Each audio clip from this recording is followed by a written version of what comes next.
Hello, hello. It's Kat, and I'm here today. I'm gonna uh, do a live here today about blame and that we can change ourselves.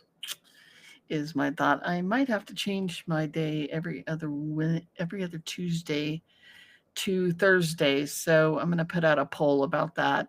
And I'm sorry I'm running just a little bit later than 6:30 that I said. So anyway, I'll get going with the live here. If this is your first time to a live, please understand that your comments can be seen here on the live. This is a public live. If you want to sit back and enjoy, hopefully, enjoy my conversation, um, feel free to do that. I think you're safe doing that. If you want to comment, make sure that you understand that you can be seen in the live. If you want to chat uh, on the or comment, not comment, but if you want to message me in the back, you're more than welcome if you have some thoughts due to the topic that we're talking about today. I wanted to talk a little bit about blame and this idea that when people blame, there's an old oh Chinese proverb that is when you're blaming everyone else, you haven't even started the race. When you start to blame yourself, you're halfway there. And when you don't blame anyone, you're you have reached your idea of humanity because that is part of being human. I talk a lot about not being perfect and we don't want to be perfect. And I think if you're around abusive type people, they will want to blame everybody else and not take responsibility for their own behavior. This leaves me to the idea that there's this thought process out there of it takes two to tango. And I think in these abusive relationships, it doesn't take two to tango because one person is trying to protect themselves and the other person is trying to control that situation with uh, coercively controlling abuse, such as what I talk about when I talk about Biderman, that monopolizing your perception, isolating you, talking as if they're God and they as if they are a God and they know everything. And so whenever you find yourself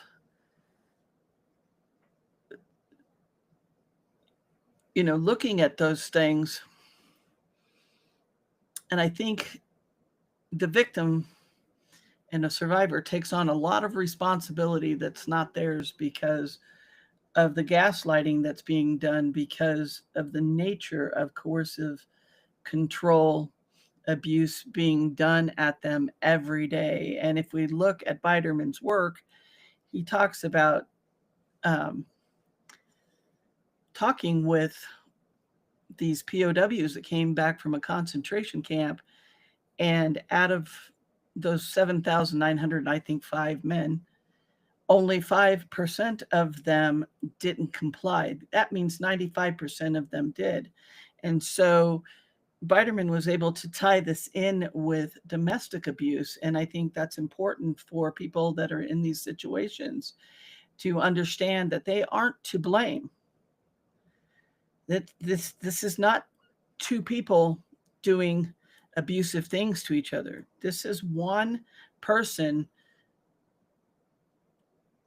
manipulating the situation and working on trying to assert that they know everything over another person, trying to assert that that person is wrong for having their own identity, their own autonomy, their own way of thinking.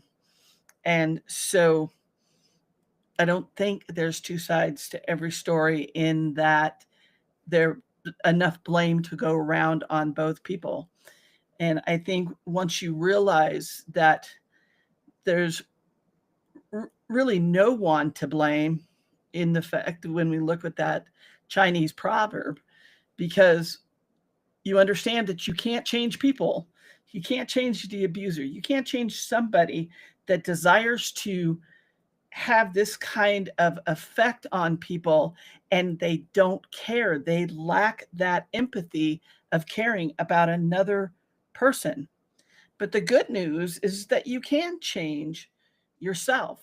You can change you. You can change how you're interpreting this in, by educating yourself a little bit about who the narcissist is, a little bit about that Biderman's work in who they are and the behaviors they use, and start to see if that's in fact what's happening in your life.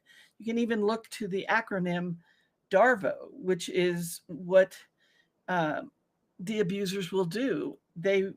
You can tell them dead right. You can have a signed um, agreement of some sort that they have signed, and they have copies of, and you can show them to them that in this paragraph, this is what you said, and this is what you agreed to, and they will still deny their responsibility in it, their accountability in it.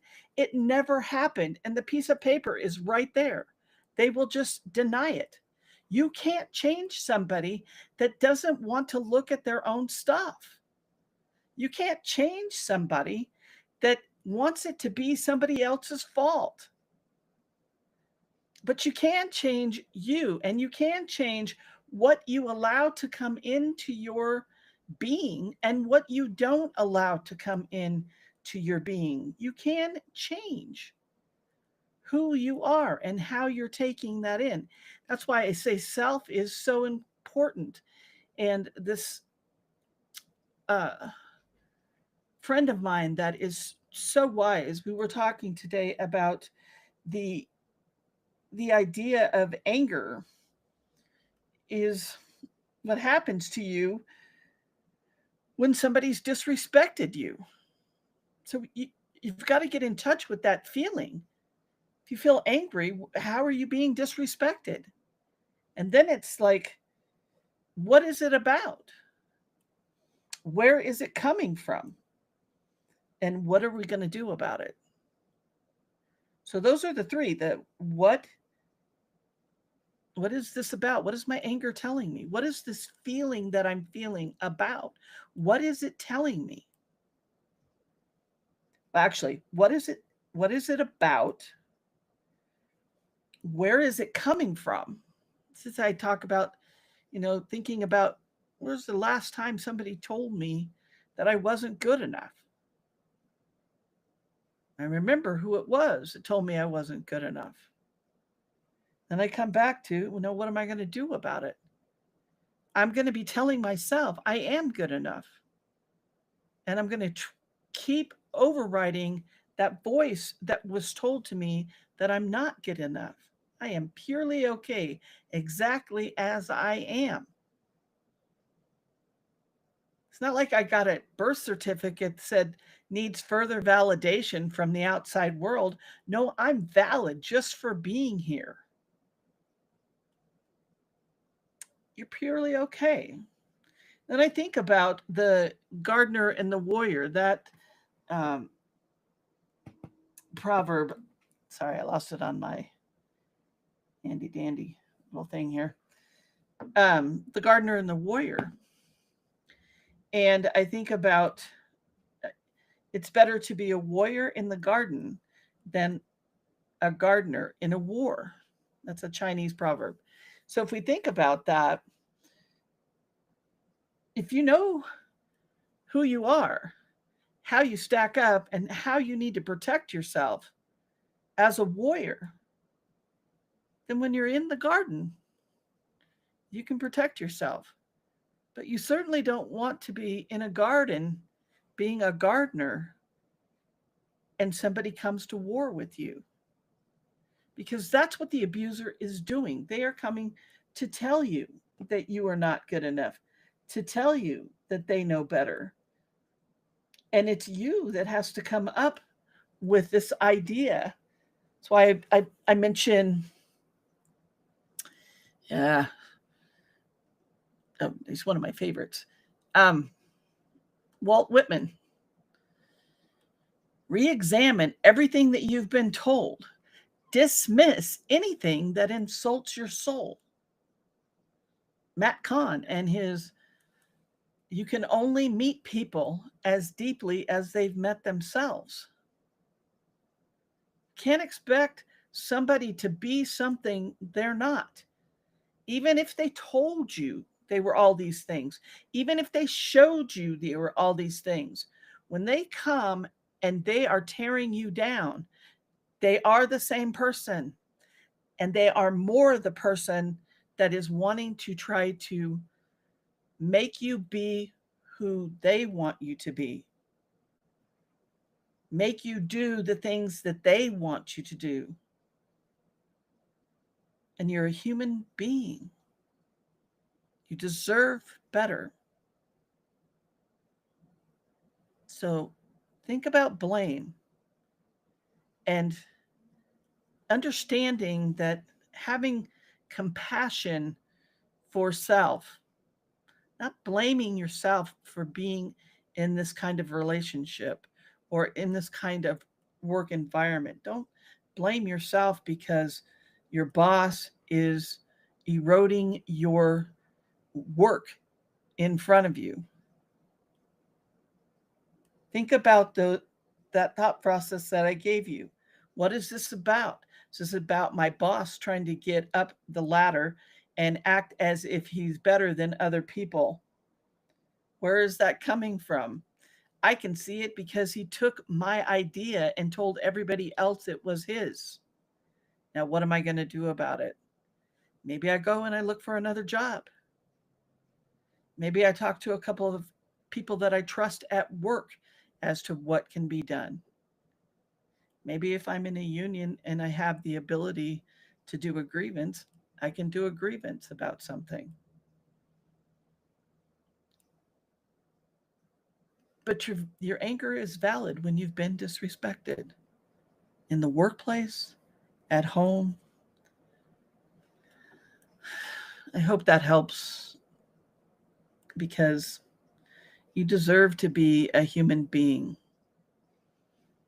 You deserve to have people love you just as you are, not wanting to change you into the little puppet that they want to be, not going to war with you over the silliest of things that make no sense just because somebody has to be right. And I can tell you, a little bit of a story about somebody who had to be right that I grew up with.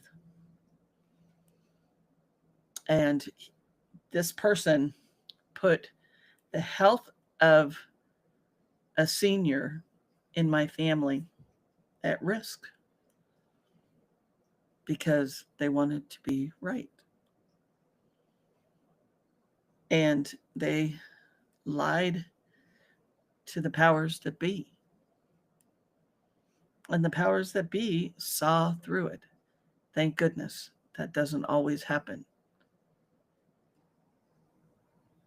But we need to blame society for allowing this kind of behavior that is out there in the world, all the way up in politics and government, all the way down into our homes, in churches, in schools, everywhere. Coercive control has a pattern. And if you look at Biderman's work and you start putting that in there, these people are threatening.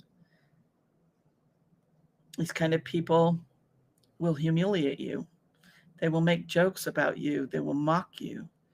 They will act as if it's you. It's not you. We don't need to blame them. We know who they are. I hope this helps. You deserve better. We'll talk soon. Take care.